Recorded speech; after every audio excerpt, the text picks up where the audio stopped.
Hello दोस्तों। आज हम क्लास 12 मैथमेटिक्स की एक्सरसाइज 3.1 करेंगे। ये इस एक्सरसाइज का सेकंड पार्ट है। फर्स्ट पार्ट मैंने पहले ही करा दिया है। उस वीडियो का लिंक इस वीडियो के डिस्क्रिप्शन में दिया हुआ है, आप उसे वहाँ से देख सकते हैं। आज हम क्वेश्चन नंबर 6 और उसके आगे क्वेश्चन करेंगे। क्वेश्चन नंबर 6 करने से पहले मैं आपको इक्वलिटी ऑफ मैट्रिक्स के बारे में बता दूँ। Equality of matrix equality of matrix में हम पढ़ते हैं कि मैट्रिसेस, इसमें हम पढ़ते हैं कि दो मैट्रिक्स इक्वल कब होती हैं। तो देखते हैं, दो मैट्रिक्स मान लेते हैं हम, दो मैट्रिक्स ले लेते हैं। मैट्रिक्स ले लेते हैं मतलब कि ए इक्वल टू ए आई जे ले लेते हैं और दूसरी ले लेते हैं B I J. Are said to be equal, ये इक्वल होंगी, are said to be equal if, ये इक्वल होंगी अगर दोनों मैट्रिक्स का ऑर्डर सेम हो। If they are of same order.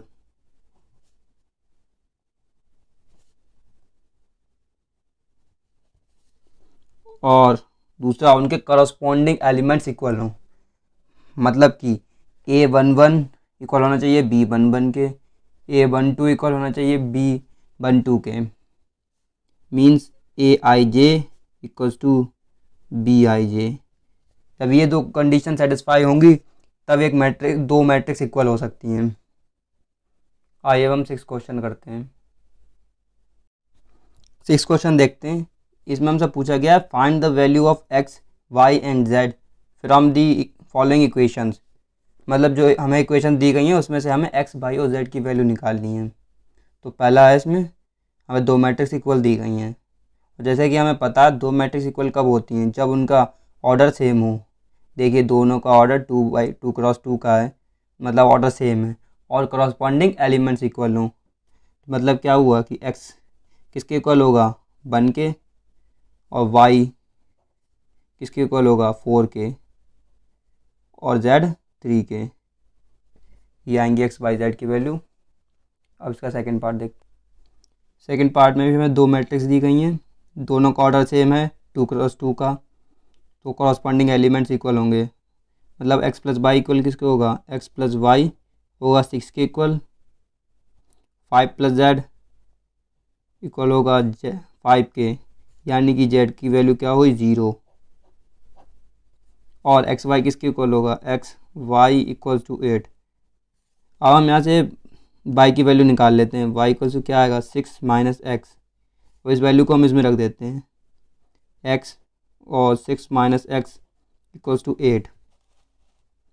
Means 6x minus X square equals to 8। दोनों को इधर ले जाते हैं तो हुआ x square plus 8 minus 6x। अब फैक्टर कर लेते हैं हम इनके, X square minus 4x minus 2x plus 8 equals to 0। Means x common ले लेते हैं, x minus 4 minus 2 common, x minus 4। तो फैक्टर आया हमारे पास x minus 4 x minus 2 equal to 0। मतलब x की वैल्यू क्या आई हमारे पास 2,4।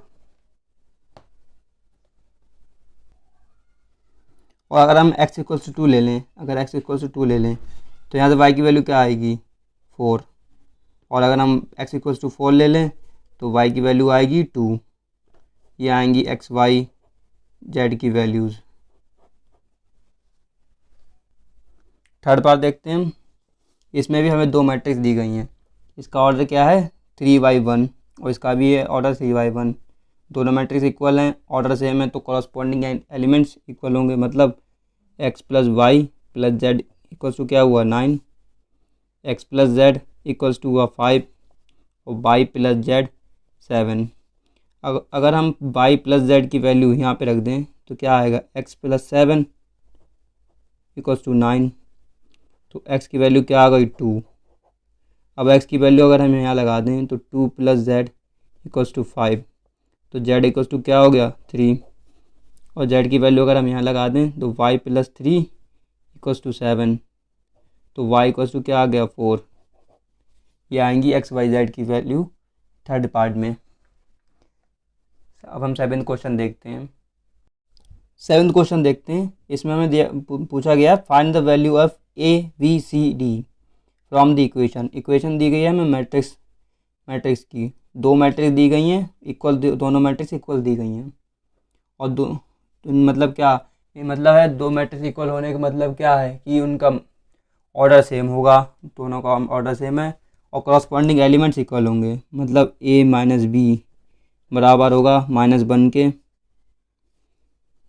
2a माइनस बी बराबर होगा 0 के, 2a प्लस सी बराबर होगा 5 के और 3c प्लस डी बराबर होगा 13 के।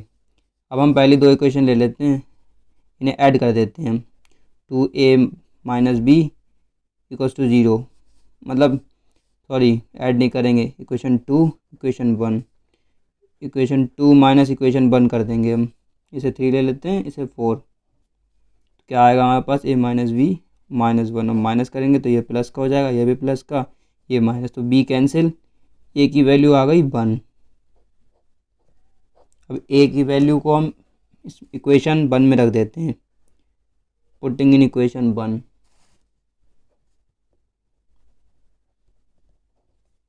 तो फिर 1 माइनस बी इक्वल्स टू -1,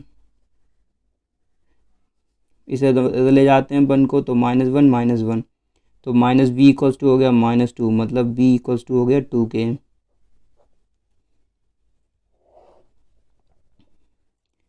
अब हम a की value put a equals to 1 in equation 3 इसमें रख देते हैं, तो 2 into 1 plus C equals to 5 means 2 plus C equals to 5, यानी कि सी की वैल्यू क्या आ गई 3। अब इस 3 को मतलब सी की वैल्यू अब हम इक्वेशन 4 में रख देते हैं, putting this value in equation 4, तो क्या आएगा हमारे पास 3, सी की वैल्यू क्या है 3 प्लस डी इक्वल्स टू 13, मतलब 9 प्लस डी इक्वल्स टू 13 आएगा, means D equals to 13 minus 9, तो डी की वैल्यू हमारे पास क्या आ गई 4। ये आएंगी ए बी सी डी की वैल्यू। 8th क्वेश्चन देखते हैं। मैट्रिक्स दी गई है A equals to A I J M cross N order की, इधर स्क्वायर मैट्रिक्स, ये बताना है कि स्क्वायर मैट्रिक्स कब होगी। तो जैसे कि हमें पता है कि स्क्वायर मैट्रिक्स क्या होती है, जिसके नंबर ऑफ रोज इक्वल हो नंबर ऑफ कॉलम के। सिंपल सी बात है, एम इक्वल टू एन होगा।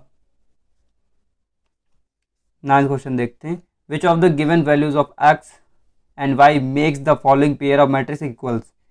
मतलब ये दोनों मैट्रिक्स हमें इक्वल दिखानी है कि एक्स और वाई की क्या वैल्यू होगी जिसके लिए मैट्रिक्स इक्वल हो। मैट्रिक्स इक्वल होने के लिए सबसे पहले ऑर्डर सेम होना चाहिए। दोनों 2x2 ऑर्डर की मैट्रिक्स हैं, मतलब ऑर्डर सेम है।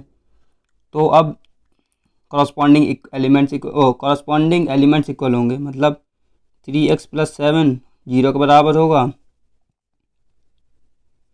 और 2 - 9x 4 के। उसी तरीके से y + 1 होगा 8 के बराबर और y - 2 होगा 5 के बराबर। तो y - 1 से जब 8 में से 1 माइनस करेंगे तो क्या आएगा, y की वैल्यू आ जाएगी 7 और यहाँ से भी y की वैल्यू 7 आएगी।